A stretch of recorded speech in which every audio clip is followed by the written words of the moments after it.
Hi everyone, this is Elias Martin of CollectingJapanesePrints.com. Welcome to Woodblock Wednesday, where every Wednesday we get together and discuss Japanese prints, paintings, history, and culture. I have some updates about Woodblock Wednesday. Up to this point, I was doing a weekly series of Woodblock Wednesday plus some seminars, and all of them were conducted on Facebook Live. And I shared those videos on my personal Facebook page, on the CollectingJapanesePrints.com Facebook page, and then, of course, to the groups on Facebook. And they were all sort of archived on my websites, but they were all housed on Facebook essentially. And so what I'm doing right now is downloading all of the Woodblock Wednesdays and uploading them to YouTube. And I'm doing this because a lot of people have contacted me that said, I don't have Facebook, I don't want to be on Facebook, and I do have a YouTube account, or I would like to go on YouTube and look at your videos. So that's what I'm doing. It's going to take me a little bit. I have about 70 episodes, 70. And so that's a lot of episodes. And most of my Woodblock Wednesdays run between 10 to 30 minutes. So that's a lot of content. And so I want to invite all of you, or maybe you're watching this video for the first time because I've uploaded it on YouTube. I have a lot of videos now available that I've done over the course of over a year and a half on Japanese woodblock prints and paintings, history, and we talk about a lot of things on this program. And so I want to encourage all of you, if you've missed some Woodblock Wednesdays, go to collectingjapaneseprints.com, scroll all the way down to the bottom, and there's a section called Woodblock Wednesday. Click on that and you will see all of my videos that I've produced over the year and a half. And in about a week or so, all of those videos will be on YouTube. So if you're watching this and you're on YouTube, I encourage you to look at the other videos. First of all, welcome to the channel, and I encourage you to watch all of the other videos. There's a lot of great content there, and so please, it's all free, of course, and so enjoy. And of course, if you have any questions or would like to see other topics discussed in Woodblock Wednesday, I'd be happy to oblige. So just let me know. Now, over the course of the last 3 days, as I've been going through all of my Woodblock Wednesdays and archiving them and uploading them on YouTube, it's taking longer than I expected because of it's just the amount and the time that the videos take to load. But I noticed that I didn't discuss Toshi Yoshida. And, he's an artist that is actually very popular. And, so I went back and go, oh, yeah, I really didn't. I talked about him in the context of in the context of the Yoshida family tradition, or the Yoshida family who basically were a group of illustrious woodblock print designers and printmakers. Hiroshi Yoshida was the father, Fujiya Yoshida the mother, and then Toshi Yoshida is the eldest son. His brother was Hodaka, who married Chizuko.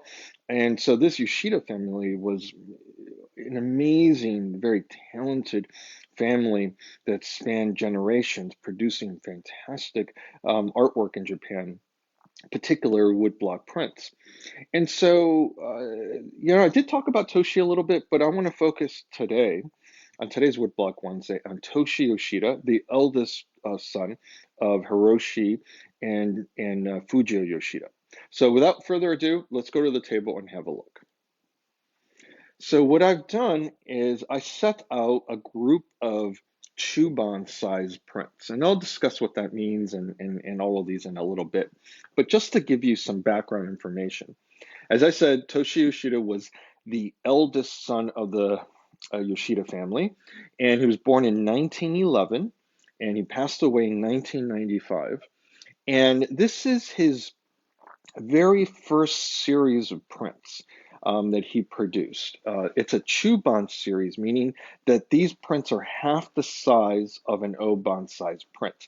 So most of you have seen a Japanese print before, hopefully. If not, go to my website, collectingjapanese.prints.com, and you'll see a bunch. And and the size of these prints is about half the size of a sheet of paper, just about.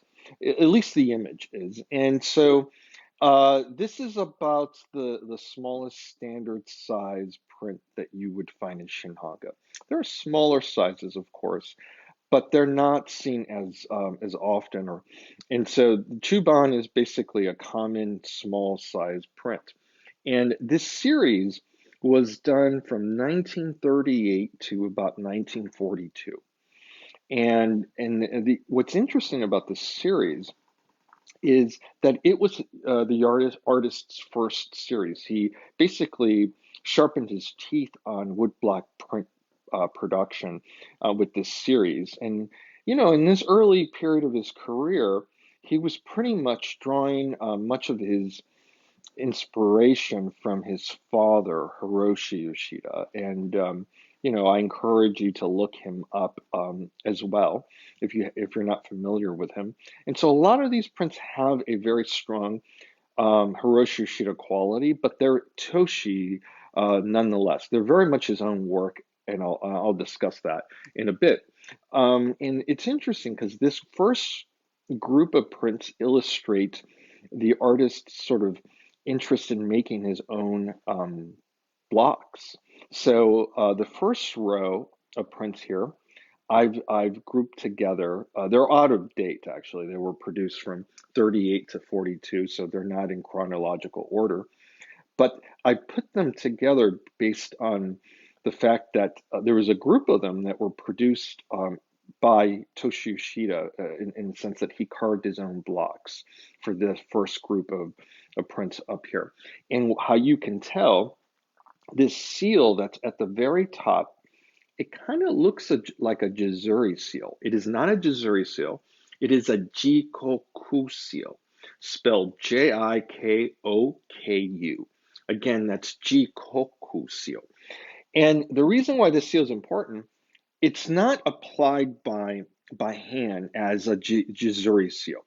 This seal is actually two characters that are part of the characters on the left side of this design that indicate the date here and then the title.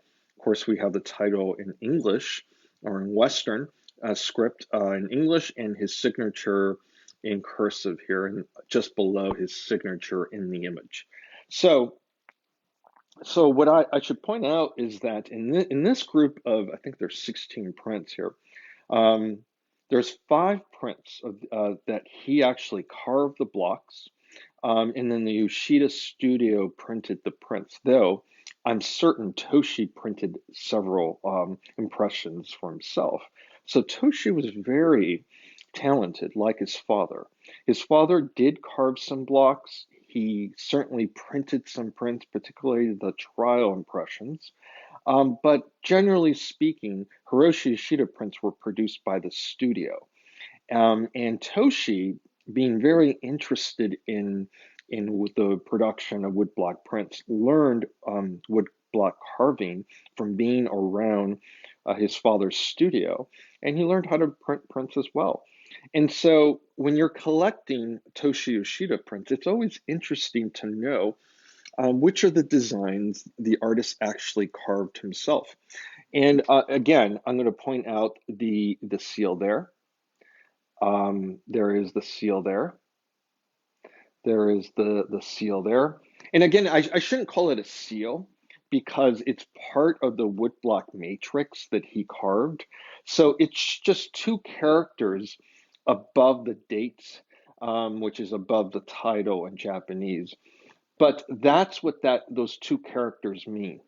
So, I just wanted to point that out because it's something that is not often discussed when we look at Toshi Yoshida prints, and it's something that should be considered because it's important to the artistry of the woodblock prints that he produced. So now that I've discussed sort of production and which designs he carved out, I should also point out that these prints were produced in the warriors of Japan. So they were not done after the war, but actually as the war was being initiated and actually raging across the world. And so the size of these prints also might suggest that there were issues with acquiring materials, particularly the blocks, as much as other issues as pigments and paper. And so I could just see that in those years, it was very difficult to source materials to produce prints. You don't see that many woodblock print designs produced by Shinhanga artists in the sort of dark period of those dark years of the war. And so the size of these prints really does um, sort of illustrate the mentality that artists, particularly Toshi, had in mind about conserving materials, and then also fear of scarcity, because even if he could produce a print, one or two impressions, he has to sell it. And so selling these prints, because they were smaller in size, they were priced less, and so they were easier to sell. So, these designs are all very charming, and I suspect that a lot of these designs really took off and sold to Westerners when the Americans and other Western forces arrived in Japan after the war. But Toshi was producing these prints with with thinking about the local sort of domestic consumption of the sale of woodblock prints. So all these prints sort of appeal to a Japanese sensibility. They show certain charming aspects of Japanese culture, but they also serve as almost like little nuggets of memories of old Japan and what maybe the Japanese were fighting for.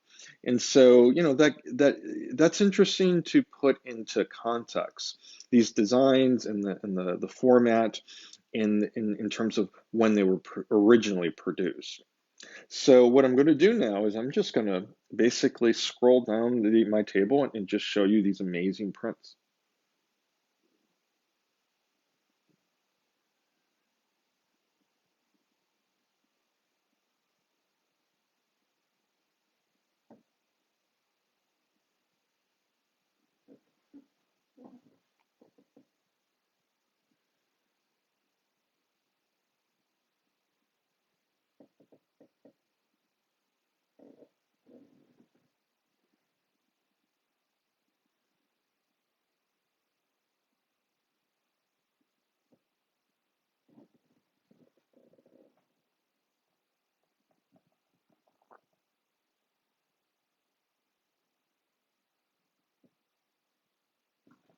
These designs are very intricate, and you could see how beautifully printed the colors are. And these prints show every bit of talent that the artist Toshi Yoshida had. I mean, though they're in the style of his father, Hiroshi Yoshida, I think Toshi really highlighted his strong sort of strong suits in terms of his own production of prints. And I think in terms of color, I think Toshi Yoshida excelled at color and his sense of color in terms of the scale of the prints as well. And so these prints have a realism that's analogous, or actually it's connected to his his his father's work, but the color that he used is more of a vibrant color that, I mean, one can argue that if Yoshida was a great draftsman, Hiroshi Yoshida, his father, was a great draftsman, Toshi was a great colorist, and his sense of color and texture in this print in particular, you could see the rocks and how the texture of the rocks and how they differ from the other materials throughout the design. This, of course, this print that I showed earlier, you could see the rocks there, the sandy shore, the sails, the bluish purple mountain with the light coming right around it. I mean, it's just fantastic. Now, now this design. course, with the boats, with the figure in the lake, that has that greenish hue from the light, as well as connecting to the probably the algae that's in the water. Here's a beautiful night scene, and now a wonderful park scene. I mean, this garden is exquisite, the way that it's printed, the way that it's carved. And of course, recall, as I mentioned, this top row were all carved by the artist himself.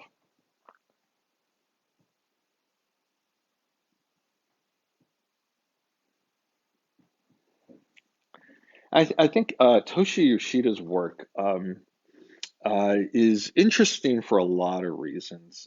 Generally speaking, I think his work is accessible to everyone from all kinds of cultures. He really focuses on Japanese idyllic scenes like you would see in Hiroshi, his father's prints, or Hasui. Um, and so the fact that these prints really just depict windows of Japan, in some cases, in a nostalgic sort of way, kind of opens the door for everyone to grasp and to enjoy. But Toshi is fascinating because he didn't stay with representational woodblock prints.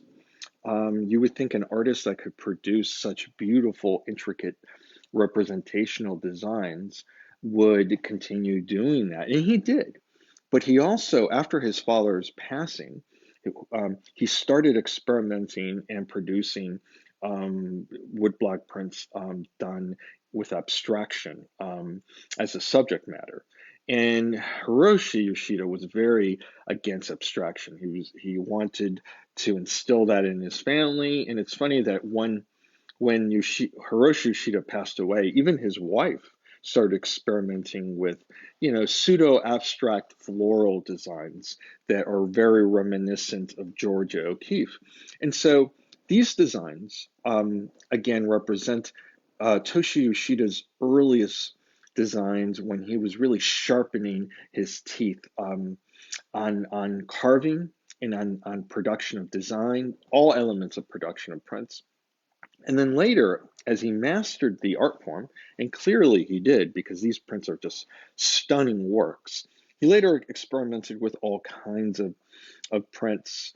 And of course, he traveled around the world like his father, and he went across Europe, he went to North America, he went to South America, and actually also Africa. And he did safaris in Africa and did a lot of prints of animals and the natural wildlife of Africa. So Toshi Yoshida left a huge legacy of printmaking, and his prints are highly sought after, actually.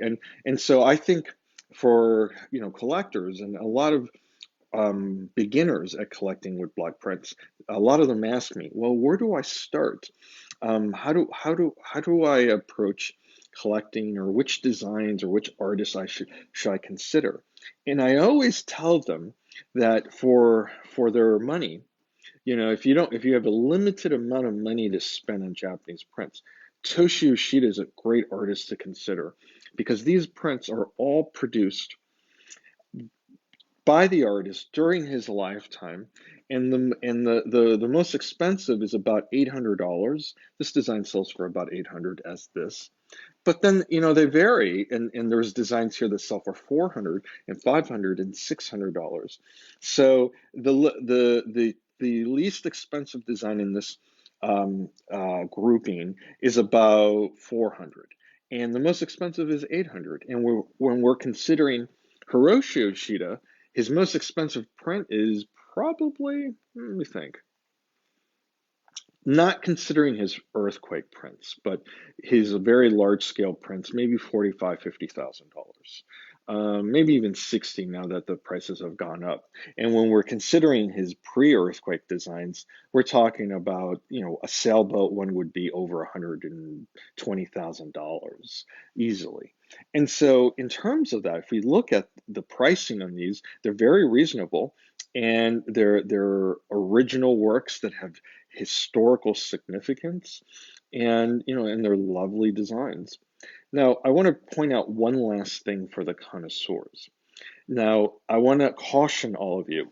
If you're interested in Toshi Yoshida prints, you have to be careful because there are posthumous designs that are not being produced by the Yoshida family, but by another publisher. And that publisher is producing them now as I speak.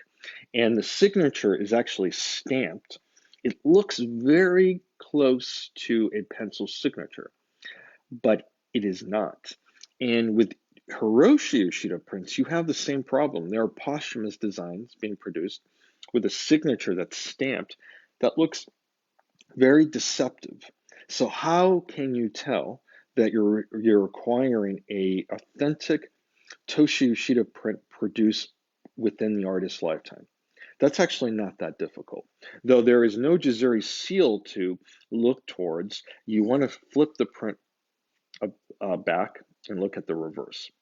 All posthumous prints up to this point in my filming, who knows what will happen in the future, but up to this point, there is a series of Japanese characters on the back of each print, and that is the publisher's information. So if you're buying a Toshi Yoshida print, you want to make sure that number one, it's a pencil signature that's a live signature. You want to zoom in and really look at the pencil. And see, this one is stamped, and you see the difference between that and that?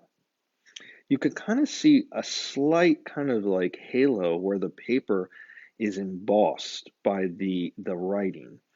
And here you don't see that. You see a much more free flowing sort of signature.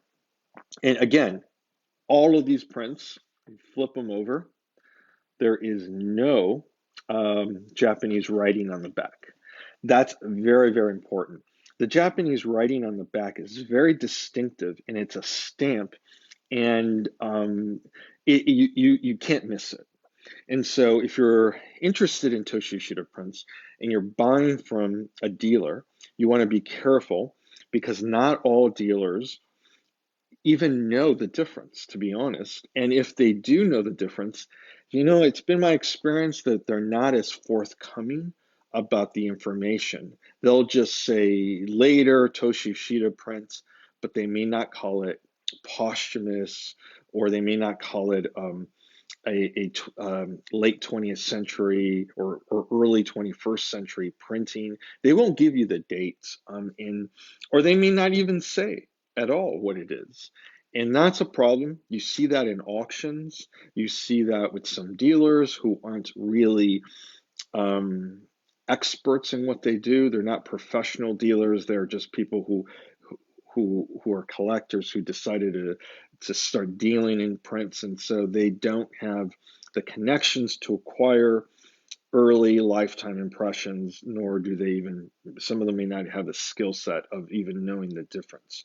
And so it comes through experience. So again, you want to deal with a dealer who knows what they're doing. Certainly someone like me who even has a connection to the Yoshida family.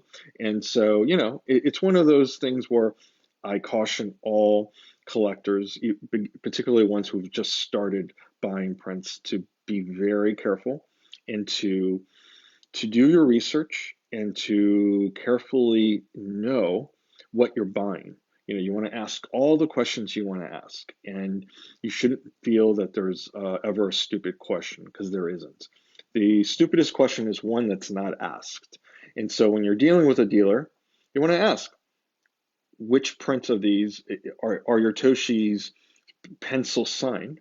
Were they produced in the artist's lifetime? Those are very, very important questions. And then you ask, how can you tell? You ask the dealer that. How can you tell? And if they don't give you a real response, like it's a live signature and there is no publisher's information on the back, then if they can't give you those responses, then I think you should buy your prints elsewhere. But so that's a little bit more information about buying Toshi Yoshida prints. But that's pretty much it. And I don't want to beat a dead horse, but you always want to be careful with what you're buying.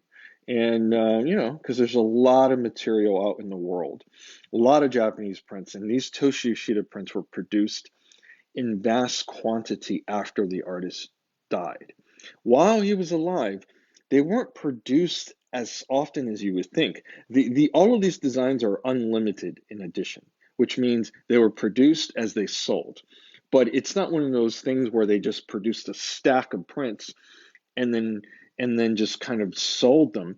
They would produce a few of them and then sell them and see how the market for each design was, and they would produce more. But right now, publishers are churning out impression after impression after impression after impression. And the thing is, if you compare an early printing with a later printing, you will see differences.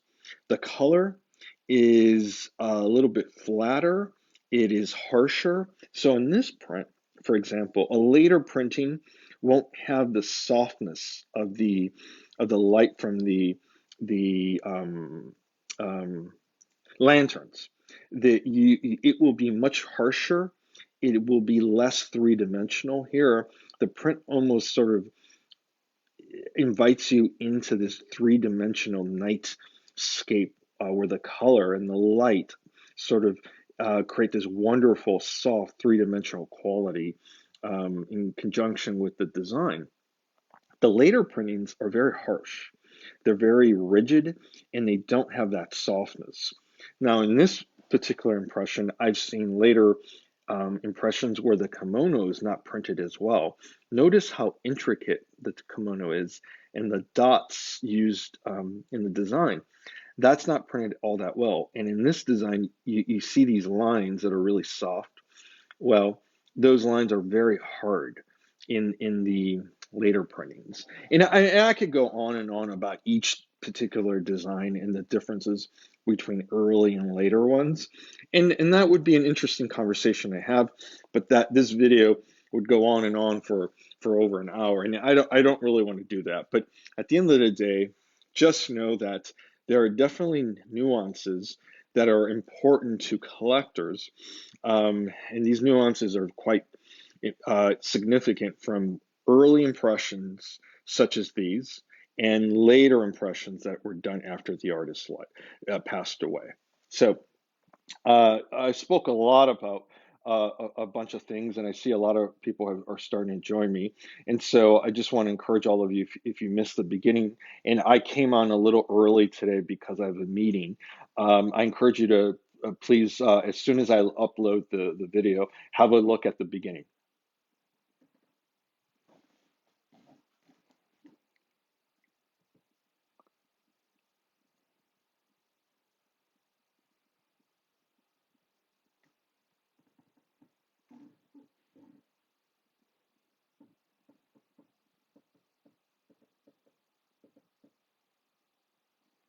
As I just pan over them with this phone, I'm just marveling on the intricacy on some of these designs and how soft some of the colors are, and the complexity of the textures, and how well they're articulated. I mean, these are fantastic pieces, and who says that Japanese prints are unobtainable in terms of prices? And as I said, these are very reasonable, particularly for impressions that are done by the artist. As I mentioned early, for those of you who didn't join me, the top row represent prints that Toshi Yoshida himself carved. And I talk about how I know that because of the seals. So again, I encourage you to have a look at the beginning of the video if you missed the introduction. But these are fantastic designs, so it's a joy to be able to share them with all of you because, quite frankly, in terms of Toshi Yoshida prints, there are no better works. Of course, they're bigger works and they're as beautiful, but they're not better than these. These are fantastic early designs that really showcase the artist's strengths. And Oh yeah, hi Jadine. I see that you have some African series prints. Yes, I spoke about Toshi's travels around the world, and those African designs are fantastic. And he experiments with uh, uh, copper plates in addition to his wood blocks to create a sense of movements on some of those designs. So yeah, those are great prints. And Toshi, like his father, traveled around the world and produced an amazing body of work showcasing some of the world's most beautiful vistas. So this is just sort of, I'm panning out so you can see my table and the prints, and these are all Oban size prints, which are basically half the size of it's half the size of an Oban.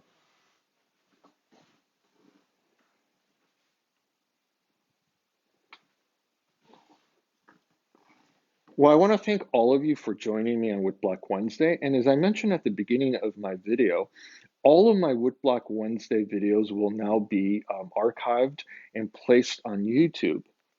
So if you want to watch my previous Woodblock Wednesdays and you're not a member of Facebook, and if you're watching this, you're probably watching it on YouTube. So yeah, I'm archiving them, I'm uploading them on YouTube, and it's going to take a few more days to do that. But you know, there's about 70 Woodblock Wednesdays featuring some amazing artwork over the last year and a half. So if you've missed some or you just started joining me and watching the series, I encourage you to, go to my website, collectingjapaneseprints.com, scroll down to Woodblock Wednesday, click on that, and you will see all of my videos listed. And in about by this time next week, all of my Woodblock Wednesdays will be on YouTube. And that also goes for my seminars, which are longer. They're about an hour and a half or so, and they're we do some deep diving on those seminars, and I show some really important artwork. We discuss the artists that produced the artwork, and this is artwork that you would be hard pressed to find in most museums. They're quite rare and quite important, so I encourage you to check out my seminars if you haven't had a chance. And of course, all of this will be on YouTube, and I'll mention this next week, of course. But I want to thank all of you for joining me. It's been a pleasure to share these wonderful group Toshi Yoshida prints, and I look forward to seeing you next week on Woodblock Wednesday. Until then, thank you very much. Bye bye.